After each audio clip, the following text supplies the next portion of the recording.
एक बार फिर सभी का स्वागत करता हूँ 10th क्लास के लिए। क्लास 10th लेसन नंबर 3 और चैप्टर का नाम है दो चर वाले रैखिक समीकरण युग्म। तो पिछले चैप्टर में पिछले लेसन में बहुत सारी चीज़ें डिस्कस कर चुके हैं और आज के लेसन में यानी कि आज जो मैं क्लास देने जा रहा हूँ उसमें आपको बताने जा रहा हूँ कि एक रैखिक समीकरण युग्म को हल करने की बीजगणितीय विधि। पिछले क्लास में अगर आपको याद होगा जो मैंने लिया था उसमें बताया था कि दो रैखिक समीकरण जो युग्म है यानी कि रैखिक समीकरण युग्म को हल करने की ग्राफीय विधि बताई थी मैंने। तो इस बार मेरा टॉपिक थोड़ा चेंज है, क्या होगा, बीजगणितीय विधि। तो जो हमारे सिलेबस में है वो तीन मेथड है। फर्स्ट मेथड है प्रतिस्थापन विधि, दूसरा है विलोपन विधि और तीसरा है वज्र गुणन विधि। तो ये तीन विधि हमारे सिलेबस में है। तो मैं स्टार्ट कर रहा हूँ प्रतिस्थापन विधि से।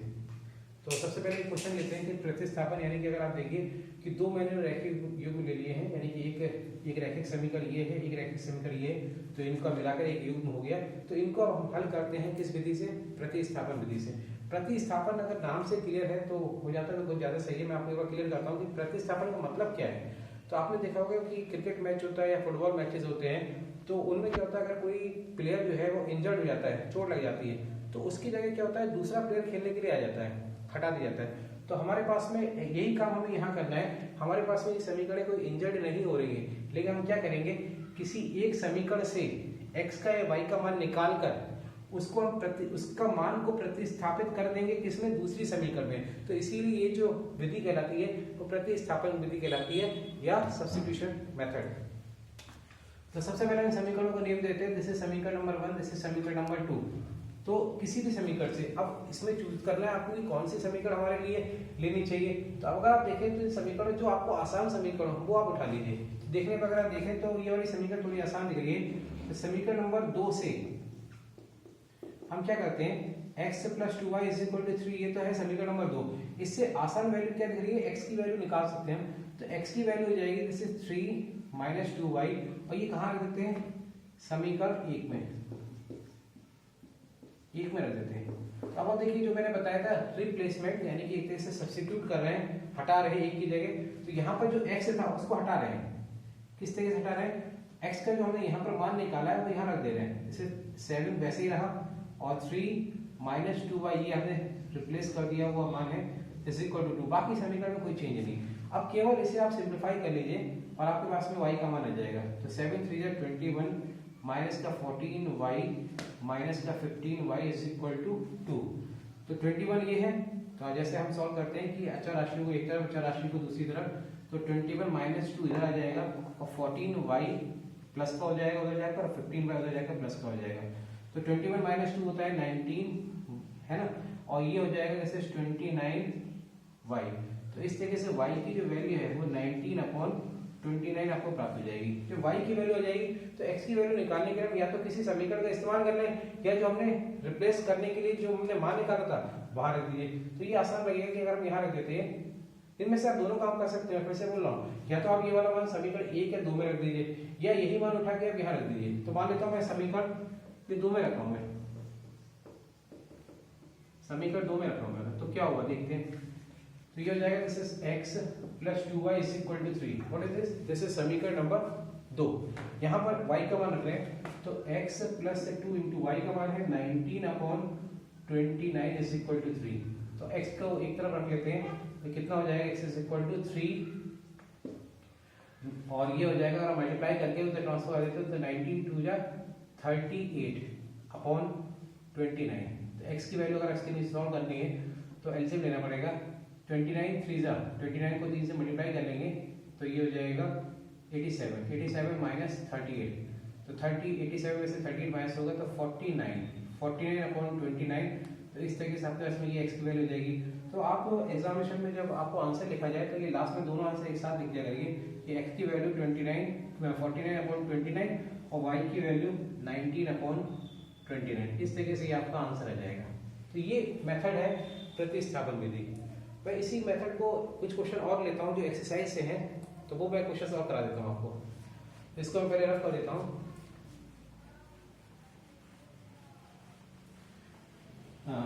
एक्सरसाइज में जो थर्ड एक्सरसाइज है 3.3, थर्ड एक्सरसाइज की 3.3 एक्सरसाइज में प्रतिस्थापन विधि पर ही सारे क्वेश्चन दिए हुए हैं। तो वो वाली एक्सरसाइज में से एक क्वेश्चन मैंने आपका लिया है, दिस इज एक्सरसाइज, मैं एक बार बोल रहा हूँ 3.3 में, ठीक है, क्वेश्चन नंबर फर्स्ट का 6 पार्ट लेते हैं।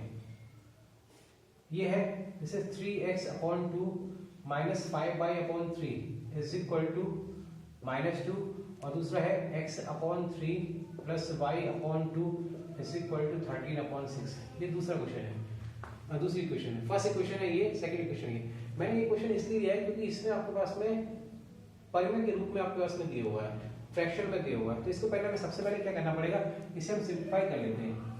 देखिए इस समीकरण का काम करते हैं, इसको हम इधर लिख देते हैं जिससे कि आपका स्पेस थोड़ा बच जाए। तो x/3 + y/2 is equal to this is 13/6। अब यहाँ से इसे रख देते हैं। दोनों को सिंप्लीफाई करने के लिए 2 और 3 का एलसीएम लेते हैं 6। 2 3 और 3 की मल्टीप्लाई करेंगे 3 से 9x - 3 2 जा, ये हो जाएगा this is 10y is equal to -2। Multiply करेंगे तो this is 9x - 10y is equal to 6 2 12। This is the second equation. इसी तरीके से इसे सॉल्व करते हैं। 3 2 जा तो 2x + 2 3 जा 3y इज इक्वल टू 13/6। 6 से 6 यहाँ कट जाएगा तो this is 2x + 3y is equal to 13। ये दोनों इक्वेशन अब आपके पास में किस फॉर्म में आ चुके हैं, सिंपल फॉर्म में। ये फर्स्ट इक्वेशन है और ये सेकंड इक्वेशन। अब इन दोनों इक्वेशन को अगर ध्यान से देखें तो कौन सी इक्वेशन इजी लग रही है, तो मैं उम्मीद कर रहा हूँ ये इक्वेशन से उठाकर आप x की वैल्यू निकाल लेते हैं। तो समीकरण 2 से 2x + 3y is equal to है 13। अब यहाँ से x की या y की वैल्यू निकाल सकते हैं, किसी वैल्यू निकाल सकते हैं। मैं फिर से रिपीट कर रहा हूँ, कोई जरूरी नहीं कि x की वैल्यू निकालें, आप y की भी वैल्यू निकाल सकते हैं। तो 2x is equal to 13 - 3y, तो x की वैल्यू हो जाएगी 13 - 3y/2। ये वैल्यू कहाँ पुट कर देंगे, समीकरण 1 में। समीकरण 1 में रखने पर जब आप समीकरण 1 में रखेंगे तो आप देखिए दिस इज 9 पहले से ही है, 13 - 3y/2 -10y ऐसे ही रहा इज इक्वल टू -12। जब मल्टीप्लाई करेंगे अंदर तो ऊपर का पूरे सबसे मल्टीप्लाई होगा। 13 का 9 से 100, 9 के 27 और 9 बन जाए 9 और 2 11, 117 - 9 के 27 y/2। ये 10y ऐसे रहा, -12 ऐसे रहा। इतना करने के बाद में आप देखिए केवल यहाँ पर 1/2 आ रहा है, यहाँ भी 1/2 नहीं है, यहाँ भी अपॉइंटमेंट में नहीं है। तो इसका आसान तरीका है कि पूरी समीकरण को, इस वाले जो रिलेशन को आप क्या करें 2 से मल्टीप्लाई कर दीजिए। जब इसको पूरे को आप 2 से मल्टीप्लाई करेंगे तो क्या आपको मिलेगा, देखिए इधर से जब 2 से मल्टीप्लाई करेंगे तो ऊपर का 2 को नीचे का 2 कट जाएगा। तो यहाँ पर तो रह जाएगा केवल 117 - 27y। यहाँ पर देखिए जब 2 से मल्टीप्लाई करेंगे तो कितना हो जाएगा, 10 2 20y। यहाँ पर देखिए कितना हो जाएगा, 12 × 2 24 माइनस का 24। ये इस तरीके से रिजल्ट आ जाएगा। अब क्या करते हैं, इसको ट्रांसफर कर लेते हैं। जो आपके पास में अचर राशि एक तरफ और चर राशि है एक तरफ, उनको एक तरफ ट्रांसफर कर लेते हैं। तो ये हो जाएगा 24 इधर आ जाएगा, 27 इधर जाएगा, +20 इधर जाएगा, और दोनों नेगेटिव थे उधर जाकर पॉजिटिव हो जाएंगे। तो ये हो जाएगा 47y, और ये हो जाएगा 4 7 11 का 1 3 और 1 3 हो जाएगा ये, और 1 आपके पास में हासिल वाला, टोटल हो जाएगा 4 141। तो y इज इक्वल टू 141/47। अगर आप इसे सॉल्व करें तो 47 1 जा 47 2 जा 3 जा से पूरा करना है। तो y की वैल्यू ये 3 आ रही है, जिसे आपका समीकरण 1 है, तो जो आपको इजी लग रही हो, समीकरण 2 इजी है। 2 में रखने पर 2 में रख देते हैं y की वैल्यू, तो 2 × x + 3 × 3 इज इक्वल टू 13। तो 2x + 3 3 9 हो जाएगा इज इक्वल टू 13। तो 2x इज इक्वल टू हो जाएगा 13 - 9 हो जाएगा 4। तो x की वैल्यू 4/2, 2 से काट देंगे, ये आ जाएगा 2। तो इस तरीके से आपके पास में x की वैल्यू 2 और y की वैल्यू 3, ये आपके इस क्वेश्चन के आंसर मिलेंगे। तो ये मैंने क्वेश्चन आपकी एक्सरसाइज से लिया है, एक्सरसाइज 3.3 क्वेश्चन नंबर 1 का 6 पार्ट। इसके बाद एक्सरसाइज से और क्वेश्चन में देखता हूँ, तो मुझे उम्मीद है कि समझ में आ गया होगा। नेक्स्ट क्वेश्चन पर आते हैं। पहले मैं बोर्ड थोड़ा रफ कर देता हूँ जिससे कि क्वेश्चन अच्छी तरह से आपको दिखाई दे। क्वेश्चन नंबर 2 जो मैंने एक्सरसाइज से लिया है वो है आपके पास में थर्ड क्वेश्चन का फर्स्ट पार्ट। तो मैं एक बार क्वेश्चन पढ़ ले रहा हूँ। ये दो संख्याओं का अंतर 26 है, 26 है। और एक संख्या दूसरी संख्या की 3 गुनी है, तो संख्या ज्ञात करनी है। ये क्वेश्चन आपकी एक्सरसाइज का दिया हुआ है। तो ये भी हमें किस मेथड से सॉल्व करना है, प्रतिस्थापन विधि से सॉल्व करना है। तो ये है क्वेश्चन नंबर 3 का फर्स्ट पार्ट। तो हम ये मान लेते हैं कि माना संख्याएं x व y, तो x और y का अंतर यानी कि प्रश्न अनुसार दिया हुआ है, कितना दिया है 26। This is the equation number 1 हमारी बन गई। दूसरा दिया एक संख्या दूसरी संख्या की 3 गुनी है, तो एक संख्या दूसरी संख्या की 3 गुनी है, तो x इज इक्वल टू मान लेते हैं 3y। देखिए संख्या दी हुई है, इसमें कोई संख्या अपने आप ही आपके पास में एक संख्या और दूसरी संख्या जो है क्योंकि दिया हुआ है, तो हमारे पास में ये नहीं फर्क पड़ता है कि कौन सी बड़ी संख्या है कौन सी छोटी संख्या है। केवल संबंध में यही दिया है कि एक संख्या दूसरी संख्या की 3 गुनी है, तो आपके आंसर के हिसाब से अपने आप ही आंसर आ जाएगा। जो बड़ी होगी अपने आप आंसर आ जाएगा, तो जो छोटी होगी अपने आप आंसर आ जाएगा। तो यहाँ पर आपके मानने पर कोई फर्क नहीं पड़ रहा है कि किसे हम बड़ी माने किसे छोटी माने। तो अब यहाँ पर आगे बढ़ते हैं। तो x माइनस 3y, हालांकि इसी क्वेश्चन को अगर हम चेंज ना करें, देखिए इस इक्वेशन को अगर हम चेंज ना करें तो x is equal to 3y है, तो अपने आप में ये संबंध आ चुका है। तो इसी को हम अगर समीकरण नंबर 2 माने और समीकरण 2 से जो x is equal to 3y है हम कहाँ रख देते हैं, समीकरण 1 में रखने पर, समीकरण 1 में रख दीजिए। जो आप रखेंगे तो देखिए यहाँ जो x था वो किससे रिप्लेस हो जाएगा, y से 3y हो गया, माइनस y ऐसे ही रहा 26। तो ये हो जाएगा जैसे 2y is equal to 26, y की वैल्यू हो जाएगी 26/2, तो ये कट जाएगा, this is 13। y is equal to आराम से आपके पास वैल्यू आ रही है 13। y का मान एक मान आया है, अभी आपको दूसरा मान निकालना है, दूसरी संख्या निकालनी है। तो अब ये आप जो आपकी आसान समीकरण वही आसान दिख रही है, 2 में रख देते हैं। तो आप देखिए x is equal to 3 into y है और 3 इंटू वाई की वैल्यू आ चुकी है 13, तो 13 3 39 होता है, 13 3 39 होता है। तो x की वैल्यू देखिए अपने आप ही आपके पास में 39 आ गई। तो उसमें ये हमने पहले बताया था, हमने ये नहीं माना है कि कौन सी संख्या बड़ी है कौन सी छोटी है, अपने आप ही हमारे पास में जो बड़ी संख्या है वो 39 आ रही है और जो छोटी संख्या है वो 13 आ जाएगी। तो इस तरीके से आपके पास में जो 2 संख्या पूछी है, तो 2 संख्याएं आपके आंसर के हिसाब से एक 39 है और एक 13 है। 2 संख्याएं 39 13 है, ये इसका आंसर दे सकते हैं आप। एक और नेक्स्ट क्वेश्चन पर आते हैं एक्सरसाइज से, इसको मैं रफ कर दे रहा हूं।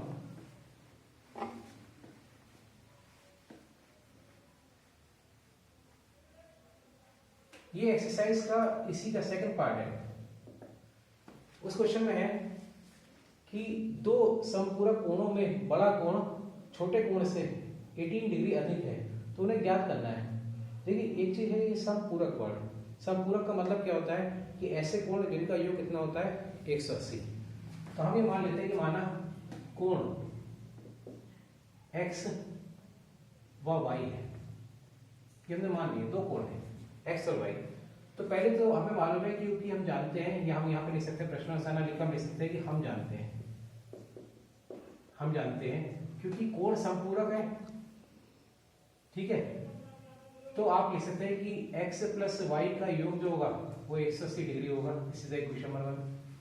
दूसरा आपके पास में दिया हुआ है कि जो एक बड़ा कोण है वो छोटे कोण से 18 डिग्री। अब हम देखिए यहाँ पर भी वही चीज आ रही है, आपको ये मानने की यहाँ जरूरत नहीं है कि कौन सा बड़ा कोण है, अपने आप ही आ जाएगा। हमने मान लिया x बड़ा है, तो अगर x बड़ा है तो x का मान जो है वो y से 18 डिग्री ज्यादा है। अगर y मानते तो y is equal to x plus 18, तो y का मान अपने आप आ जाता, ठीक है। हालांकि ये चीज मैं बता देता हूँ कि यहाँ लिखना चाहे तो लिख भी सकते हैं, ऐसा कोई नहीं है कि आप नहीं लिख सकते, लिखना चाहे लिख भी सकते हैं कि बड़ा कोण जो है आपने x मान लिया और छोटा कोण कितना मान लिया y मान लिया। फिलहाल कोण अगर हम x और y मान लें तो अभी इस तरीके से हम क्वेश्चन को हल कर सकते हैं। दूसरा आता है, अब ये समीकरण नंबर 2 बन चुकी है। यहाँ से आप देखिए समीकरण 2 से x का मान जो है वो है y प्लस 18, ये आप समीकरण 1 कर दीजिए। जब आप रखेंगे तो आप देखिए x की वैल्यू जो है y प्लस 18, यहाँ पर आ जाएगा y ऐसे ही रहा is equal to 180 degree, y और y हो जाएगा 2y plus 18 is equal to 180 degree. 2y की वैल्यू हो जाएगी 180 माइनस 18 डिग्री, तो 2y की वैल्यू कितनी हो जाएगी 162 डिग्री, तो y की वैल्यू हो जाएगी 162/2, this is equal to 81 degree. तो इस तरीके से y की वैल्यू आ गई। अब y की वैल्यू निकालने के लिए, y की वैल्यू निकालने के बाद अगर x की वैल्यू निकालनी है तो किसी समीकरण समीकरण 2 में रख देते हैं।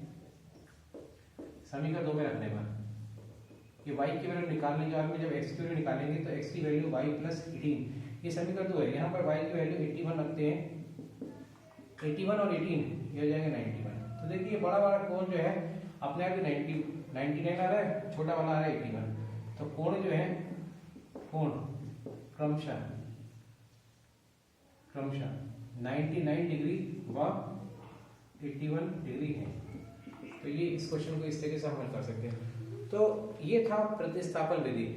जो नेक्स्ट लेक्चर लूंगा मैं उसमें आपको दूसरी विधि के ऊपर डिस्कस करूंगा, और उसके बाद में हम लोग इस एक्सरसाइज से जितने भी क्वेश्चंस होंगे वो हल करेंगे। नेक्स्ट जो विधि होगी वो होगी विलोपन विधि। तो अगले लेक्चर तक इतना ही, और मैं उम्मीद करता हूँ आज के लेक्चर आपको समझ में आ गया होगा। Thank you.